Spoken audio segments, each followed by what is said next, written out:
नमस्कार दोस्तों, सीरियल आपकी नज़रों ने समझा कि आज के एपिसोड में हम देखेंगे कि राजवी नंदिनी की सारी मिठाइयाँ सड़क पर फेंक देती है। नंदिनी कहती है कि मालकिन ये आपने क्या किया। वो कहती है कि मुझे पता है कि मैंने गलत किया, मिठाइयाँ मुझे इस तरह से नहीं फेंकनी चाहिए थी, मैं किसी गरीब को बांट सकती थी, लेकिन इसमें चाशनी की जगह झूठ और मक्कारी का जहर मिला हुआ है, जहरीली है ये मिठाइयाँ। वो गाड़ी के अंदर जाकर बैठ जाती है और अपनी गाड़ी से उन मिठाइयों को कुचलती हुई वहां से निकल जाती है। बहुत गुस्सा आता है नंदिनी को। कहती है मालकिन ये आपने क्या किया, लेकिन उसकी बात नहीं सुनती है राजवी। वो तो जा चुकी है, लेकिन दर्श वहां पर आ जाता है। दर्श को देखकर उसके पास जाती है नंदिनी और कहती है कि आप बड़े लोग अपने आप को क्या समझते हैं आखिर। बड़ी मालकिन ने न सिर्फ सारी मिठाइयाँ फेंक दी बल्कि उन्हें गाड़ी से कुचलती हुई निकल गई। दर्श कहता है कि तुम यहाँ पर क्या कर रही हो। वो मन ही मन सोचता है कि मिठाई की दुकान नंदिनी की है। नंदिनी कहती है कि आप लोगों की नज़र में मेरी गलती है ना, तो सजा मुझे दीजिए। मेरी बस्ती के लोग बेचारे भूखे मर रहे हैं, उनके घर में खाने का राशन नहीं है। उनकी मदद करने के लिए मैंने ये छोटी सी दुकान लगाई थी और 4 पैसे कमाने की कोशिश की थी, जिससे कि मैं उनके घर में राशन दे सकूं, लेकिन वो भी आपने फेंक दिया। वो 500 रुपये उसके हाथ में रखते हुए कहती है कि ये लीजिए ये पैसे। मालकिन ने जब मिठाइयाँ खाई नहीं तो पैसे किस बात के हैं। मैं अपने अधिकार के पैसे लेती हूँ, भीख के नहीं। आप बड़े लोग गुस्से में कोई भी फैसला ले लेते हैं। ये तक नहीं सोचा कि हमारी बस्ती के लोग जो बरसों से आपकी फैक्ट्री में दूध सप्लाई करते आ रहे हैं, उनकी सप्लाई एकदम से रोक देने से उनका क्या होगा, कहाँ जाएंगे, कहाँ से पैसे कमाएंगे। दर्श कहता है कि क्या फैक्ट्री में दूध की सप्लाई रोक दी गई, लेकिन किसने रोकी। वो बताती है कि आपकी माँ ने। वो कहती है लेकिन मैं भी कसम खाती हूँ कि अपनी बस्ती के लोगों को भूखा नहीं रहने दूंगी। वो मेरी जिम्मेदारी है और एक एक के घर में राशन मैं पहुँचाऊंगी, चाहे मुझे उसके लिए कितनी भी मेहनत क्यों ना करनी पड़े। दर्श उसकी बातें सुनकर हैरान रह जाता है। नंदिनी वहाँ से चली जाती है, ढींगली को साथ ले जाती है। ढींगली से कहती है कि ढींगली आज की सारी मिठाइयाँ तो मालकिन ने फेंक दी, पैसे भी नहीं है, क्या करेंगे। कान्होड़ा कोई तो मदद करो ना, कुछ तो पैसे दिलाओ ना कहीं से, आखिर बस्ती वालों की जिम्मेदारी मैंने ली है। तभी देखती है कि मालकिन यानी कि राजवी रावल की गाड़ी खराब हो गई है। वो परेशान है, उन्हें एक मीटिंग में जाना है, लेकिन गाड़ी में जैक भी नहीं है। वो नाराज हो रही है ड्राइवर पर, लेकिन उसे आने में आधा घंटा लगेगा। नंदिनी राजवी के पास जाकर बोलती है मालकिन मैं आपकी कुछ मदद करूं। अब मालकिन तो उसे नाराज है, कहती है कि हटो यहाँ से, तुम तो मेरे पीछे ही पड़ गई हो। वो कहती है कि मदद करने दीजिए ना मालकिन, बदले में मुझे कुछ पैसे दे दीजिएगा। राजवी को गुस्सा आ रहा है, लेकिन कहती है कि चलो ठीक है, और तुम्हें क्या लगता है कि मैं फ्री में तुमसे काम कराऊंगी। वो कहती है कि ठीक है, मुझे काम करने दीजिए। राजवी कहती है लेकिन मेरी गाड़ी को डैमेज नहीं पहुंचना चाहिए। कहती है मालकिन भरोसा करिए ना, बिल्कुल भी गाड़ी डैमेज नहीं होगी, मैं ये टायर बदल दूंगी। वो जल्दी से जाती है, बिना जैक के ही 2-3 ईंटें लगाकर गाड़ी की हाइट को ऊपर करती है और उसके बाद वो फटाफट से टायर बदल देती है। राजवी ये सब कुछ देखकर हैरान है। जब तक ड्राइवर जैक लेकर आता है, गाड़ी का टायर बदल चुका है। राजवी मनी में सोचती है कि मन नहीं मानता है कि ये लड़की इतनी बड़ी चालाकी कर सकती है। राजवी उससे पैसे के लिए पूछती है तो वो कहती है कि 501 रुपए हुए। राजवी पैसे दे देती है। वो कहती है कि 500 रुपए उन मिठाइयों के जो आज मेरी मालकिन ने सड़क पर फेंक दिए थे और 1 रुपए मेरी मेहनत के। वो ढींगली के पास जाती है और कहती है कि 1 रुपए की कुल्फी खाएं। वो अब बहुत खुश है। दर्श परेशान है, नंदिनी की बातें उसके मन में गूंज रही है। वो सोच रहा है कि माँ ने बस्ती वालों के साथ बहुत गलत किया, मुझे माँ से बात करनी पड़ेगी। तभी माँ वहाँ पर आ जाती है। दर्श को इस तरह से एक साउंड वाली बॉल के साथ खेलते देखती है तो कहती है ये क्या कर रहा है, तुझे इसकी जरूरत नहीं है। वो कहता है कि माँ आज बस्ती वालों के साथ तुमने क्या किया, तुमने दूध की सप्लाई रोक दी, क्या वजह है। माँ इस बात को सुनकर चौंक जाती है, लेकिन कोई जवाब नहीं देती। बात को पलटते हुए कहती है छोड़ ना इस बात को, ये तो बता कि तेरी निराली के क्या बात हुई। दर्श को निराली की बात याद आ जाती है, जिसने उसे रिक्वेस्ट की है कि थोड़ा टाइम गेन करना पड़ेगा। वो कहता है कि माँ मुझे सोचने का थोड़ा वक्त चाहिए। माँ कहती है कि बेटा तुझ पे कोई प्रेशर नहीं है, जितना चाहे वक्त ले ले, लेकिन मैं जानती हूँ कि तेरा जवाब हाँ ही होगा। दर्श एक बार फिर से माँ से बस्ती वालों के बारे में बात करना चाहता है, लेकिन माँ बात को टालकर वहाँ से चली जाती है।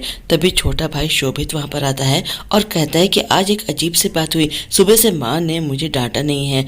दर्श कहता है कि माँ क्या सिर्फ तुझे डांटती है, तुझे प्यार नहीं करती है। शोभित दर्श को अपनी गर्लफ्रेंड चार्मी से मिलवाना चाहता है। वो कहता है कि भाई मेरी एक फ्रेंड आपसे मिलना चाहती है। दर्श कहता है कि मैं क्या करूंगा मिलकर, लेकिन शोभित नहीं मानता, कहता है भाई मिल लो ना। वो घाट पर मिलना प्लान करते हैं जो बस्ती वालों के घर के पास ही है। दर्श मन ही मन सोचता है कि उन बस्ती वालों के लिए मुझे कुछ न कुछ करना ही पड़ेगा, उन बेचारों की रोजी रोटी जो हमारी वजह से छिन गई है। रात को दर्श बस्ती में जाता है, साथ में वो राशन के पैकेट्स लेकर आया है और कुछ पैसे। हर घर के बाहर वो राशन के पैकेट और पैसे रखता चला जा रहा है। वो चाहता है कि इस तरह से वो बस्ती वालों की मदद कर सके।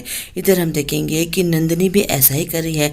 थोड़े से पैसे ही उसने कमाए हैं, लेकिन उसका दिल बहुत बड़ा है। वो भी बस्ती वालों के घर के बाहर कुछ खाने का सामान, मिठाइयाँ और थोड़े से पैसे रख रही है। कान्होड़ा से मनी मन कह रही है कि कान्होड़ा आज का इंतजाम तो हो गया, लेकिन कल आपको ही संभालना पड़ेगा। दोनों एक दूसरे के आमने सामने आते हैं, लेकिन अभी देख नहीं पाते हैं। दर्श नंदिनी के घर के बाहर भी फूड पैकेट रखने के लिए जाता है। उसे नहीं पता है ये नंदिनी का घर है। तभी उस घर में लाइट चली जाती है। अंदर से आवाज आती है कि अरे फिर से लाइट चली गई। दर्श वहां से जाने लगता है तो उसके पाँव से फ्यूज टकरा जाता है जो गिर चुका है। दर्श फ्यूज उठाने की कोशिश करता है, तभी नंदिनी आ जाती है और उसका हाथ पकड़ लेती है। कहती है शर्म नहीं आती है, फ्यूज चुरा रहे हो? अरे इसको बेचकर कितने रुपए मिलेंगे? 15-20 रुपए। इतने से पैसे के लिए तुम चोरी कर रहे हो? दर्श सोचता है ये तो नंदिनी की आवाज है, ये उसका घर है। आज ये मुझे चोर समझ रही है, कभी लफंगा, कभी चोर की लड़की, कभी मुझे ठीक समझेगी कि नहीं समझेगी। नंदिनी अभी भी उसे डांटी चली जा रही है। दर्श अब चोर होने का नाटक करता है, कहता है कि माफ कर दो, मुझे जाने दो, मैं बहुत भूखा था इसीलिए चोरी करने चला आया था। नंदिनी कहती है कि भूख लगी है, मैं तुझे खाना खिलाऊंगी, मिठाइयाँ खिलाऊंगी, लेकिन पहले ये फ्यूज बदल कर जा। दर्श सोचता है ये काम मैं कर तो सकता हूँ, लेकिन शॉक लगने का खतरा है, इसलिए वो बहाना बनाकर वहां से भागने लगता है और भाग भी जाता है। नंदिनी पीछे से आवाज देती है, कहती है कि मैं बस्ती वाली को बुला लूंगी, चोरी करता है। लेकिन फिर मन ही मन सोचती है कि बेचारा भूखा है, क्या फायदा, इसकी कंप्लेंट करके सब लोग मिलकर उसकी पिटाई कर देंगे। सोचती है कि अब ये फ्यूज तो मुझे ही बदलना पड़ेगा, लेकिन फ्यूज काफी हाइट पर है, वो पहुंच नहीं पा रही है। तभी दर्श फिर से वहां पर आता है, कहता है कि मैं आपकी मदद करूं। नंदिनी कहती है कि तुम दोबारा कैसे आ गए, और मनी मन सोचती है कि मेरी मदद करना चाहता है, दिल का तो ये चोर बुरा नहीं है, फ्यूज तो बदलना ही है। वो उसकी मदद लेने के लिए तैयार हो जाती है। दर्श उसे कहता है कि मेरे कंधे पर हाथ रखो। वो उसके कंधे पर हाथ रख देती है, कुछ झिझकते हुए ही दूसरा हाथ भी रखती है दूसरे कंधे पर। उसके बाद दर्श उसे गोद में उठाकर ऊंची हाइट तक पहुंचा देता है। नंदिनी फ्यूज को बदल देती है। उसके बाद कहती है कि अरे मुझे नीचे तो उतारो, क्या रात भर इसी तरह से पकड़े रहोगे मुझे? तभी गुंजन भी पहुंच जाती है। गुंजन को आहट होती है तो उसे लगता है कि राकला होगा, लेकिन बाहर देखती है कि नंदिनी किसी के साथ है। सोचती है कि नंदिनी के साथ ये आदमी कौन है। दर्श तो वहां से चला जाता है। नंदिनी उसके बारे में सोचती रह जाती है। अगले दिन सुबह सुबह हम देखेंगे कि ढींगली की तबीयत कुछ ठीक नहीं है। नंदिनी कहती है कि ढींगली आज तो मेरे साथ मत चल, यहीं पर आराम कर, मैं अपना काम निपटा लेती हूँ। तभी गांव के लोग आ जाते हैं और नंदिनी से कहते हैं कि कल रात तुमने हमारे घर पे मिठाइयाँ और पैसे रखे थे ना। दर्श साहब भी आए थे, उन्होंने भी घर के सामने राशन रख दिया था। नंदिनी कहती है कि दर्श साहब आए थे, उन्हें कैसे पता चला? जरूर उनकी उस लफंगे भाई ज्ञान कुमार उन्हें बताया होगा। मनी मन सोचती है कि भले ही वो देख ना पाते हों, लेकिन कितना सुंदर दिल है उनके पास। गांव वाले कहते हैं कि नंदिनी आज से हम दूध तुम्हें देंगे और तुम मिठाइयाँ बनाओ। नंदिनी कहती है कि ठीक है काका, आप सबकी जिम्मेदारी मेरे ऊपर है, आप सबको मैं भूखा नहीं रहने दूंगी। बांसुरी ये सब कुछ देखकर बहुत खुश हो रही है। जीजा जी को भी अच्छा लग रहा है, लेकिन खुलकर वो तारीफ नहीं करते हैं। चार्मी दर्श से मिलने पहुंच चुकी है, लेकिन शोभित अभी तक नहीं पहुंचा है। दर्श उससे मिलकर खुश होता है। तभी उन्हें पास ही से ढींगली की आवाज आती है।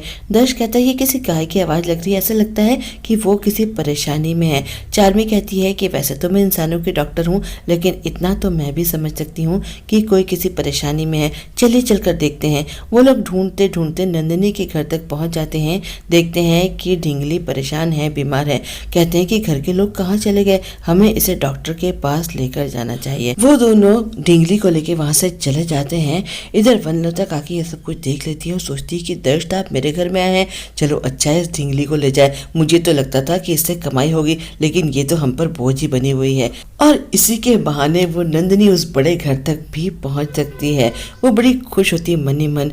नंदिनी की दुकान अच्छी चल पड़ी है। मोहल्ले वाले आकर उससे बार बार मिठाइयाँ ले रहे हैं। नंदिनी को लगता है कि बड़े साहब लोगों से एक बार बात करनी चाहिए। वो जाती है दर्श के घर के सिक्योरिटी गार्ड को जलेबियाँ देती है। वो कहता है कि मैं ड्यूटी पर हूँ, नहीं ले सकता, लेकिन कहती है कि ले लो ना काका, बहुत अच्छी बनी है। जैसे ही वो जलेबी खाने वाला होता है उससे कहती है कि मुझे बड़े मालकिन से मिलवा दो ना। वो कहता है कि मुझे रिश्वत दे रही हो।